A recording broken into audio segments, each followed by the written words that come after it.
ಇನ್ನು Bigg Boss season 12ರ ಸ್ಪರ್ಧಿಯಾದಂತಹ ಅಶ್ವಿನಿ ಗೌಡ ವಿರುದ್ಧವಾಗಿ ದೂರು ದಾಖಲಾಗಿದೆ. ರಕ್ಷಿತಾ ಶೆಟ್ಟಿ ವಿರುದ್ಧ ಆಕ್ಷೇಪಾರ್ಹ ಪದ ಬಳಕೆ ವಿಚಾರ. ಅಶ್ವಿನಿ ಗೌಡ ವಿರುದ್ಧವಾಗಿ ಬಿಡದಿ ಠಾಣೆಯಲ್ಲಿ ದೂರು ದಾಖಲಾಗಿದೆ. ಬಿಗ್ ಬಾಸ್ ಸ್ಪರ್ಧಿಗಳಾಗಿದ್ದಾರೆ ರಕ್ಷಿತಾ ಶೆಟ್ಟಿ ಹಾಗೆ ಅಶ್ವಿನಿ ಗೌಡ.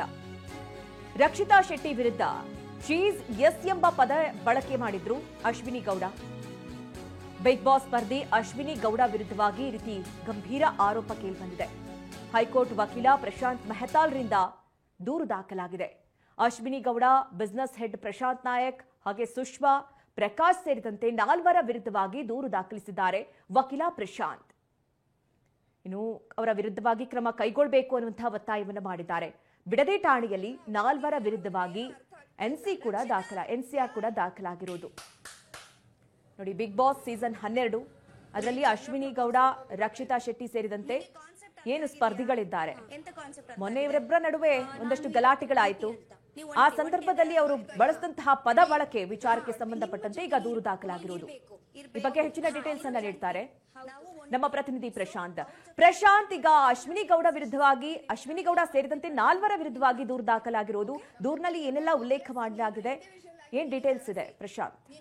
ಮಧುನಾಗರಾಜ್, ಇತ್ತೀಚೆಗೆ ಬಿಗ್ ಬಾಸ್ ಸಾಕಷ್ಟು ಅಡಚಣೆಗಳು ಕೂಡ ಉಂಟಾಗಿತ್ತು. ಕಳೆದ ಕೆಲವು ದಿನಗಳಿಂದಲೂ ಕೂಡ ಈ ಒಂದು ಕಾರ್ಯಕ್ರಮ ಕೂಡ ನಡೀತಾ ಇದೆ, ಕನ್ನಡದ ಪ್ರಖ್ಯಾತ ಶೋ, ರಿಯಾಲಿಟಿ ಶೋ ಕೂಡ. ಆದ್ರೆ ಈ ಒಂದು ಕೆಲ ದಿನಗಳ ಹಿಂದೆ ಶೋ ನಲ್ಲಿ ಆ ಒಂದು ಸ್ಪರ್ಧಾಳು ಏನು ಅಶ್ವಿನಿ ಗೌಡ ಒಂದು ಆಕ್ಷೇಪಾರ್ಹ ಪದ ಬಳಕೆಯನ್ನ ಕೂಡ ರಕ್ಷಿತಾ ಶೆಟ್ಟಿ ವಿರುದ್ಧ ಮಾಡಿದ್ರು.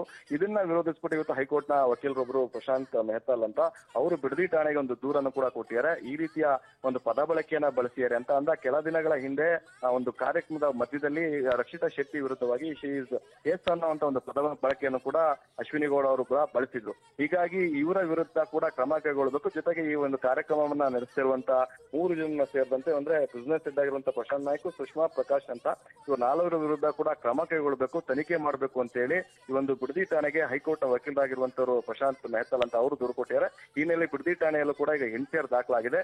ಪೊಲೀಸರು ಕೂಡ ಹೆಚ್ಚಿನ ವಿಚಾರಣೆ ನಡೆಸೋದಕ್ಕೂ ಕೂಡ ಮುಂದಾಗಿರುವಂತದ್ದು. ಮಧುನಾಗರಾಜ್. ಓಕೆ ಪ್ರಶಾಂತ್, ಥ್ಯಾಂಕ್ ಯು ನಿಮ್ಮೆಲ್ಲ ಡೀಟೇಲ್ಸ್ಗಾಗಿ.